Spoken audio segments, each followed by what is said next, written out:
Merci à vous de nous être fidèles sur la première chaîne éducative du Congo, UAD TV. Aujourd'hui, sur la grande interview, nous recevons un des grands de la littérature congolaise. Vous avez compris, c'est la grande interview, changement de décor et même thématique et surtout même idéologie. Tout de suite avec votre invité. Bonjour Uper Malanda. Bonjour monsieur le journaliste. C'est un plaisir de recevoir à tout moment des écrivains, surtout sur ce plateau de la grande interview. Aujourd'hui, nous allons parler de... Vous avez plusieurs œuvres, mais aujourd'hui, nous allons parler du livre « Aux quatre coins du vent ». Qu'est-ce qui justifie le choix de ce titre? Mais aux quatre coins du vent, je fus préoccupé par l'un des plus grands drames de l'humanité depuis 1900, qui se passe au Kivu. Au Kivu, à l'est de la RDC. À l'est de la RDC. Donc, l'ossature de ce livre qui a remporté le Grand Prix mondial de poésie en 2013 oui, avait pour thématique centrale le drame du Kivu, le génocide du Kivu. Mais c'est un génocide innommé. Ignoré aussi. Qui a fait en 10 ans près de 7 millions de morts. Mais malheureusement, on n'en parle pas. Vous voyez comment les Occidentaux parlent de la Shoah, d'Auschwitz, les célébrations chaque année. De l'Ukraine. Ça a fait pire que le Auschwitz, plus pire que la Shoah, mais on n'en parle pas. C'est un drame innommé que j'ai voulu nommer, parce que je ne concevais pas qu'en tant qu'auteur congolais vivant à Brazzaville, qu'il y ait à côté de moi, juste à côté là, l'un des plus grands drames du siècle, pour ne pas dire le plus grand drame du siècle en termes du nombre de victimes, et que nous serons silencieux. J'ai été, en tant que poète, interpellé. Monsieur Malanda, si ça se de dire qui est Uper Malanda, qu'est-ce que vous allez dire? Ben, Uper Malanda est poète. Je suis poète tout simplement. Poète. Poète. Dans votre livre « Aux quatre coins du vent », c'est un recueil de poésie. Et ici, nous allons parler de plusieurs phrases, plusieurs mots. En gros, nous allons décortiquer... Plusieurs vers.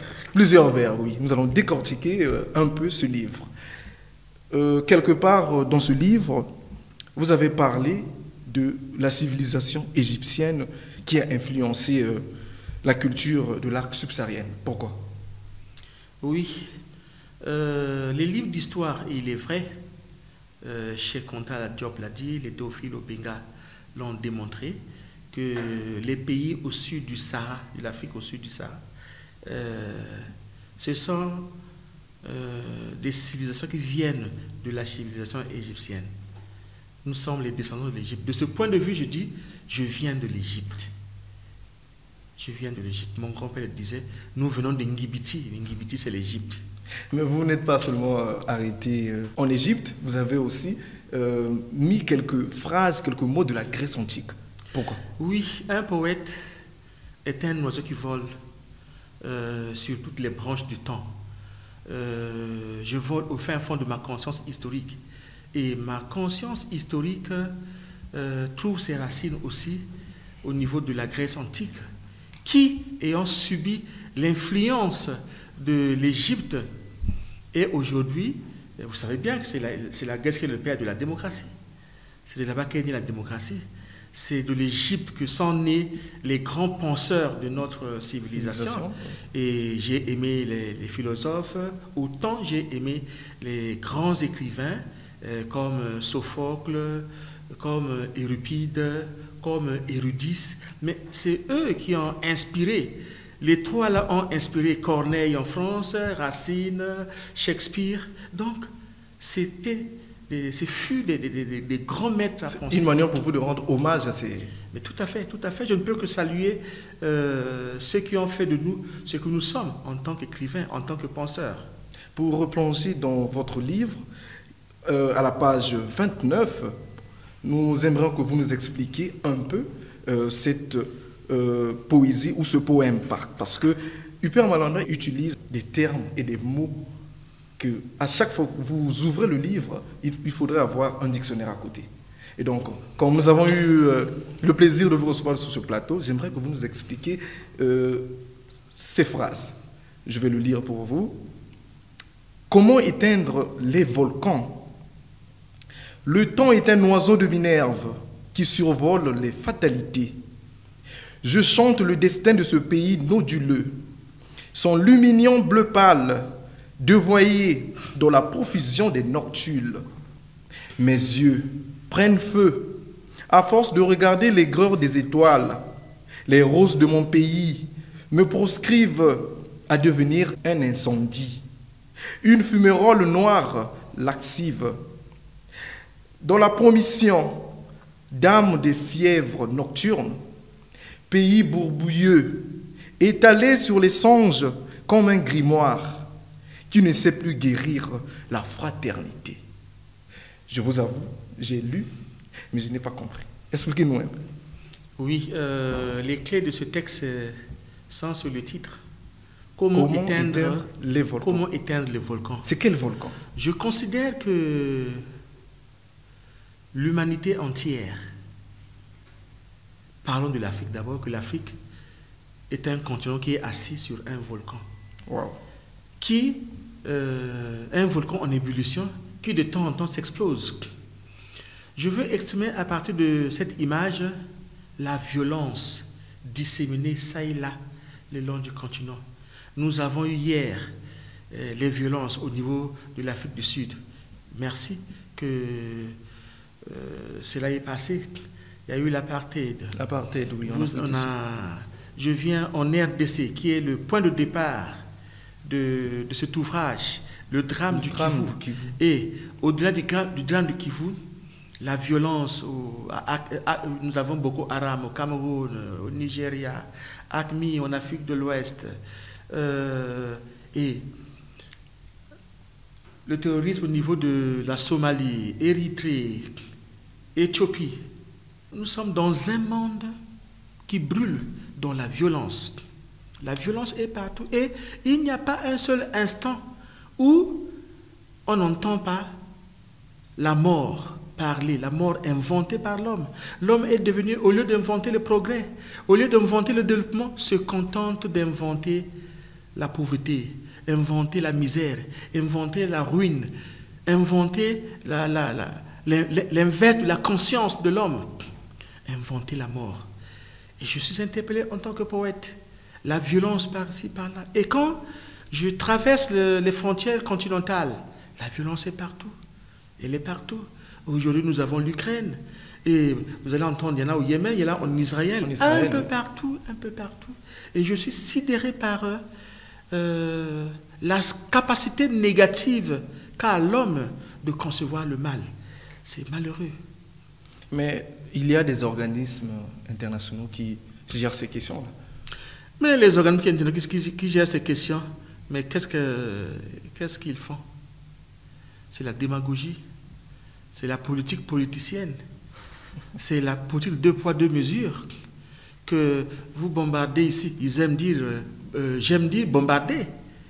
Mais vous voyez, ce mot n'est pas... Pour embellir le langage, ils disent non, une frappe. Comme si, bon, c'est juste...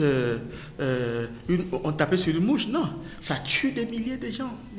Donc c'était une manière pour Hubert Malonda d'exprimer ce que vous ressentez. Ben, c'est mon ressenti sur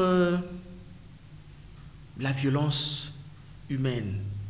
Des guerres qui fleurissent ça et là comme des champignons. Partout, surtout aux quatre coins du vent, il y a la violence. La violence. Je suis interpellé dans ma conscience de poète d'interroger, de témoigner ce drame humain. Avant de replonger dans ce livre, une fois de plus, si on vous demandait de donner un autre titre à ce livre, qu'est-ce que vous allez dire? Bon, mais j'avais déjà titré, hein. J'ai dit aux quatre coins du vent. Ça a eu une préface de Madame Arlette Chemin de Grange, paix à son âme. Elle est partie suite du Covid en décembre 2020. J'ai titré aux quatre coins du vent parce que je me disais, je me positionnais au centre du monde où j'ai le nord, le sud, l'est et l'ouest. Donc la violence partout. Je suis encerclé par les 4 points cardinaux de la violence.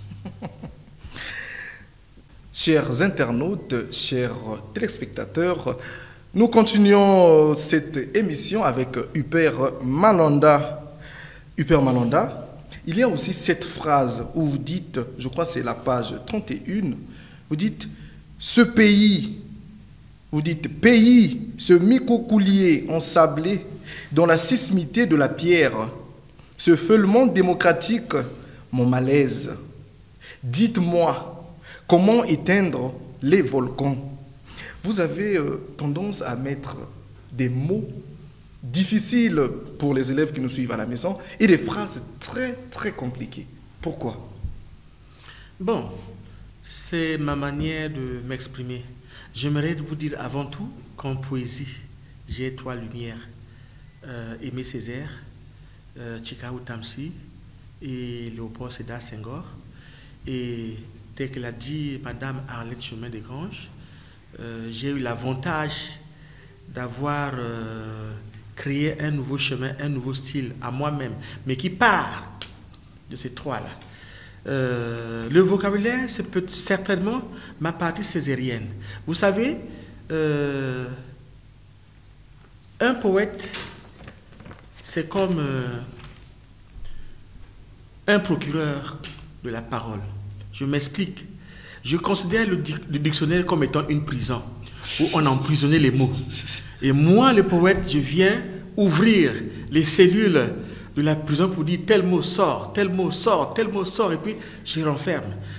Ça dit que il faut, les mots existent, ils sont dans le dictionnaire, mais si nous ne les utilisons pas, nous ferons les mêmes mots qu'on a l'habitude nous ferons de la langue française une langue morte. C'est la richesse. Je participe à la richesse de la langue française puisque nous écrivons en français. Parce que les élèves peuvent prendre ce mot et l'envoyer dans un autre contexte. Bon, non, il suffit seulement de savoir s'imprégner, lire. Et puis bon. Et en plus, il faut... l'école, c'est de la mission qui est la vôtre, vulgariser l'éducation nationale, vulgariser le système éducatif, encourager les jeunes à la lecture, suppose apprendre à lire. Et lire, c'est voyager entre les imaginaires, entre les mots. On s'enrichit en lisant. Chers téléspectateurs, lire, c'est voyager en imaginaire.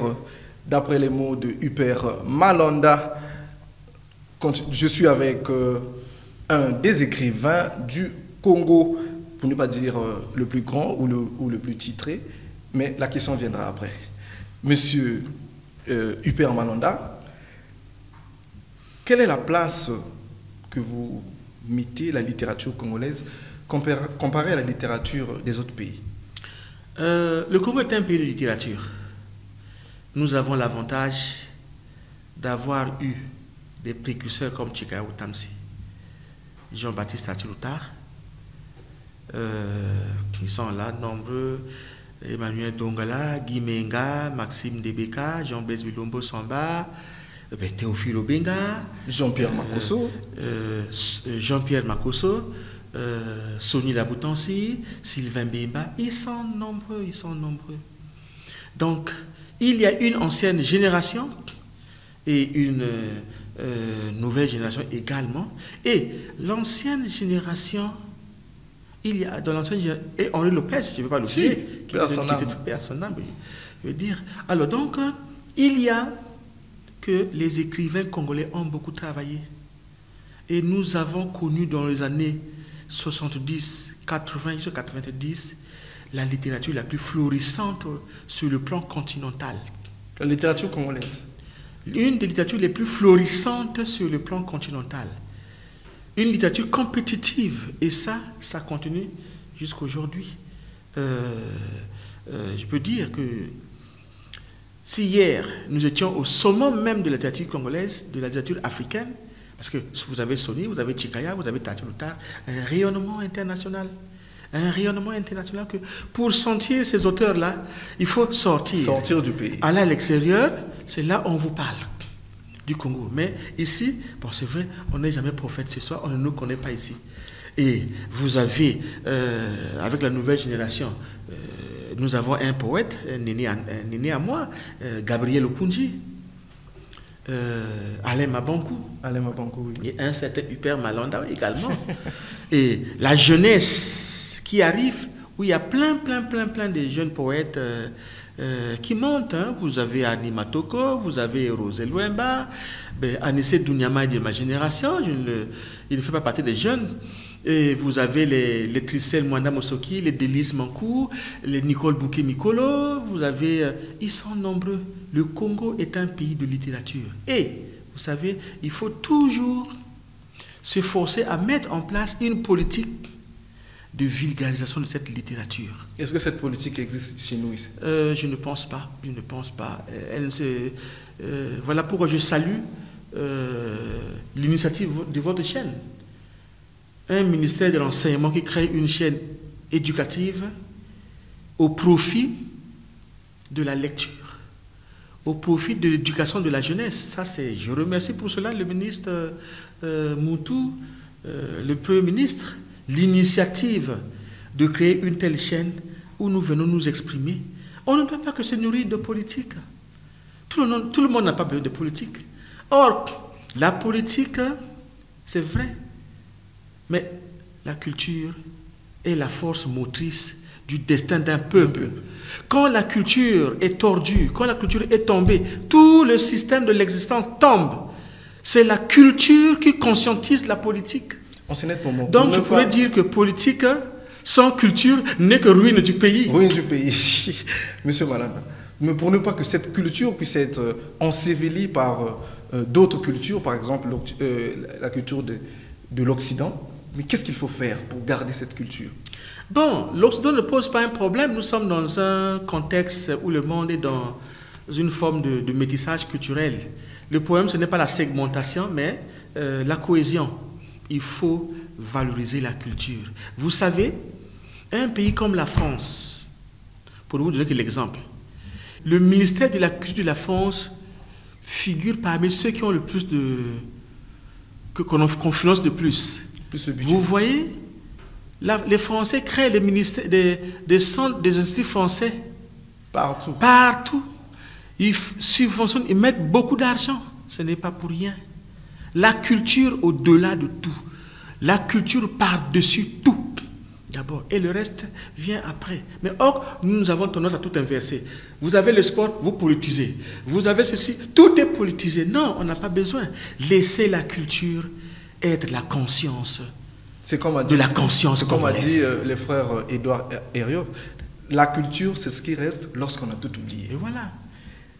Chers élèves, chers internautes, j'invite Hubert Malanda à sensibiliser les élèves qui veulent un jour être écrivains comme lui.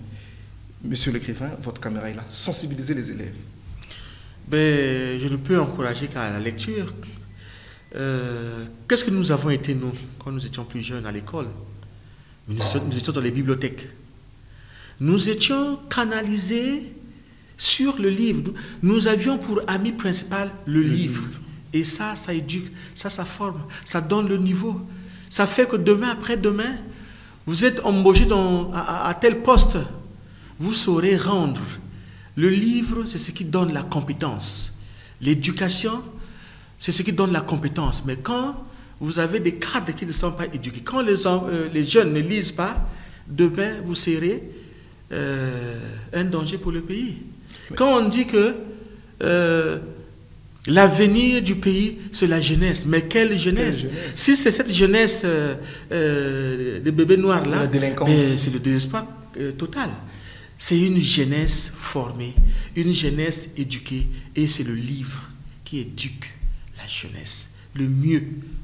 Mais avec l'arrivée des nouvelles technologies, des TIC, j'allais dire, les élèves préfèrent avoir son smartphone que de passer son temps sur le livre. Ce n'est pas de leur faute, c'est la culture qu'ils ont imprégnée dès leur naissance. Non, ça c'est chez nous ici. Hein. Je suis régulièrement en France. Et oui, vous avez les réseaux sociaux qui ont tendance à conduire notre jeunesse dans la perdition. Ils deviennent des partisans du moindre effort. Mais en France, les bibliothèques, les livres, les librairies, ça fonctionne. Hein? Il y a des livres. Il y a des jeunes qui fréquentent des centres culturels. On lit beaucoup, on lit beaucoup. Mais c'est chez nous. Donc je pense que le ministère de l'Éducation nationale et le ministère de l'Enseignement ont un grand travail au niveau de la conscientisation, essayer de déterrer ces jeunes, de sortir ces jeunes de l'égarement des réseaux sociaux. Les réseaux sociaux ont un côté positif, mais quelque part, ça déperdit la jeunesse. Donc il faut retirer la jeunesse, les encadrer, la lecture, le livre. Parce que quand on lit, mais vous visitez le progrès de façon inconsciente. Huper Mananda, pour revenir à vous, pour ne plus parler des élèves, depuis que vous avez commencé, quels sont les prix que vous avez déjà remportés? Bon, pour ne commencer que par... je vais commencer par la fin. J'ai remporté au total de nos jours, je suis à 35 prix littéraires internationaux. 35 prix littéraires internationaux. Donc, le tout dernier, c'est prix de poésie du Printemps des poètes de la bibliothèque de Saint-Martin. Ils ont inversé ici. Attendez. Je vais commencer par le commencement peut-être. Oui. Donc, je suis en 1987 lauréat du concours de la meilleure copie de langue française, Africa numéro 1 au Gabon. 1988 lauréat du concours littéraire de poésie organisé par l'Union des écrivains du Congo et l'ambassade de l'URSS au Congo. 1992 Grand Prix international de poésie Chikao Tamsi au Congo. 1992 également, Grand Prix littéraire de la NEC, Association nationale des écrivains du Congo. 1994, Grand Prix international de poésie du Comité panafricain des écrivains artistes pour la paix et la démocratie au Congo. 1995, Prix de poésie du PNLS. 95 encore, Prix sélection, Prix Roger Kowalski. Ça fait beaucoup. Prix de poésie de la ville de Lyon. 96, même prix encore, Prix Roger Kowalski, Prix de poésie de la ville de Lyon.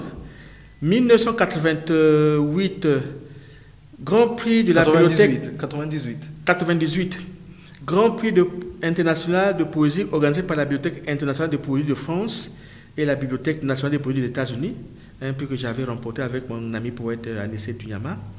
2001, lauréat des 4 budgets de la francophonie. 2010, Grand Prix de poésie de la Renaissance africaine à Dakar, au Sénégal. 2012, lauréat du prix de poésie des éditions du bord du Lot en France. 2012 encore, médaille d'honneur de la francophonie en France. 2013, Grand Prix mondial de poésie à Groningen aux Pays-Bas avec ce livre aux 4 points du vent. Oui. 2013, prix d'or de poésie Talent d'ici et d'ailleurs au Maroc. 2013 encore, prix de poésie de l'UNICEF en France. 2015, prix de poésie de la 7e édition du Printemps de poètes de la mairie en France, à la mairie Celles-sur-Belle. 2015 encore, Marguerite d'or de la poésie de la mairie de la ville de Chartres en France. 2015 encore, le prix international de poésie de l'Agence universitaire de la francophonie, Université Paris-Sorbonne. 2016, prix Alali de l'ambassade de la République arabe d'Égypte en France. 2016 encore, médaille d'honneur du ministère de l'Éducation nationale de la République arabe d'Égypte. 2016 encore, prix international de poésie J'écris, je dis paix en France. 2016, prix Aimé Césaire de la Société des poètes français. Pour ne citer que cela, parce qu'il y en a 35, il y en a plein. Je finis d'abord, Il y en a plein. Je finis bientôt là. 2017, prix de poésie en liberté. Je suis chevalier des arts et lettres suprêmes de la poésie et de l'ordre de la Légion culturelle, la balade des idées en France. Prix de poésie de l'Université Jean Monnet en France, prix Bernard Dadier de la reconnaissance internationale à Dakar, prix international sur les tracts de Léopold Sédar Senghor à Milan en Italie, prix international de poésie, le même prix je l'ai encore eu en 2021, 2022, prix d'honneur du Festival du livre gabonais et des arts à Libreville au Gabon, 2023, prix Martial Sina de la poésie francographe en France, 2023, admission à l'Académie internationale de poésie Léopold Sédar Senghor en Italie. 2023, finaliste du prix francophone du Festival international de la poésie de Montréal au Canada. Prix de la poésie du village du livre de Fontenoy, la Joute en France. Et prix de poésie du printemps des poètes de la bibliothèque Saint-Martin de Belleville en France. Ça fait au total 37 prix. Ça fait beaucoup de prix que vous avez remportés. Mais comment vous avez fait pour arriver à remporter tous ces prix? C'est pas facile. Oui, c'est le travail tout simplement. Le travail, la rigueur dans le travail. Et cette rigueur m'a permis d'épouser l'esprit des anciens qui avaient fait de notre littérature ce qu'elle est aujourd'hui, de par les prix qu'ils remportaient partout, par ici, par là. Et donc, il a fallu qu'il y ait une relève. Qu'il y ait une relève qui est, je peux dire, bien assurée par Alain Mabankou, par Gabriel Okoundji, par le modeste poète que je suis, et bien entendu par ces jeunes qui viennent, ces jeunes qui prolifèrent. Vous avez remporté plusieurs prix. Oui, mais durant votre parcours, quelles sont les difficultés que Hubert Malanda a eu à subir? Bon, les difficultés, je n'aime pas voir les difficultés. Je range tout ce qui est difficulté du côté des enseignements. Chaque difficulté m'enseigne. Donc, ce que je peux retenir en termes de production littéraire, c'est que je travaille, je lis, il faut travailler. Écrire, c'est réécrire. J'ai une rigueur où j'écris lentement. Prenez le temps. Je n'écris pas comme le font certains. Tu écris un poème à 7 heures et puis à 8 heures, il est publié dans les réseaux sociaux. Chez moi, quand vous voyez un texte, je l'ai mûri. Vous voyez le texte qui m'avait permis de remporter le grand prix de la Renaissance africaine. On avait dit 28 vers. 28 vers, mais je les ai conçus en 2 semaines. Mais ils avaient dit que 28, vous voyez, le ministère de la Culture du Sénégal devait donner 3 millions. Mais si on vous donne 3 millions pour 28 vers, mais c'est pas donné un peu. Vous êtes des milliers. Vous êtes des milliers partout. Oui, bon, maintenant, il faut mettre la barre.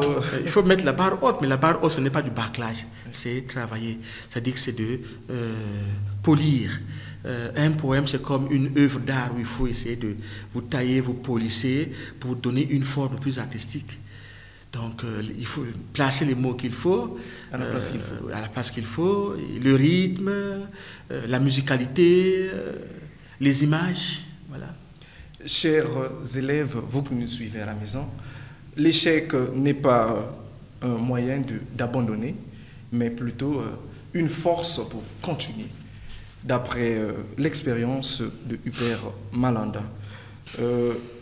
Hubert Malanda, avant de finir, je voudrais quand même savoir, est-ce que Hubert Malanda s'est arrêté là avec ses œuvres ou il y a une sortie dans notre livre qui est proche? Oui, il va paraître d'ici là en France la plus précieuse version du Soleil. Wow. Donc ici j'ai c'est le titre? Oui, c'est la plus précieuse version du Soleil. Et si vous permettez, on peut avoir un extrait? Oui, je veux peut-être lire l'entrée du livre, le premier texte.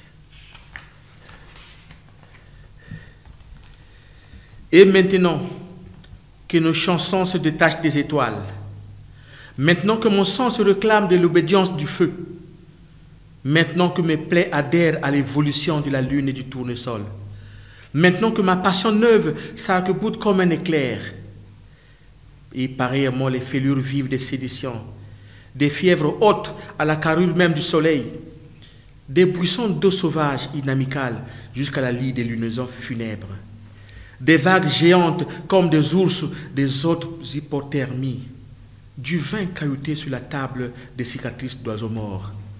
Maintenant que ma conviction impérieuse préside à la transition des comètes, maintenant que les espoirs s'affaissent, que les amours pourrissent aux piqûres d'abeilles, que parfois surgit dans mon sang farouche la lumière d'une tulipe.